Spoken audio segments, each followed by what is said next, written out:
মসজিদের ভেতরে জুতা রাখা সঠিক কাজ কিনা, কেননা মসজিদ পবিত্র স্থান, কিন্তু আমাদের জুতায় অনেক নাপাকি লেগে থাকে। মসজিদের মধ্যে যদি কেউ জুতো রাখেন, তাহলে সেই জুতো যদি কোনো নাপাক লেগে থাকে তাহলে তো সেটা মসজিদে আনা উচিত না। আর যদি জুতোতে নাপাক না লাগে, বাহিরের মাটি ধুলো বালি লাগে, তাহলে এটা মসজিদে আনা নাজায়েজ না।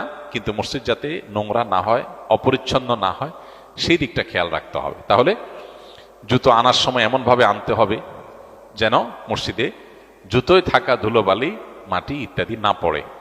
সচরাচর এবং সাধারণত আজকাল রাস্তাঘাটে নাপাক পড়ে থাকে না, পড়ে থাকে হলো ধুলোবালি।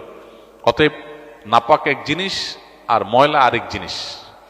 নাপাক যদি জুতোয় থাকে, সে জুতো মসজিদে ঢুকানো নাজায়েজ। সাধারণত জুতাতে নাপাক থাকে না। নাপাক কোনটা? মল, মূত্র, রক্ত, এগুলো নাপাক। এগুলো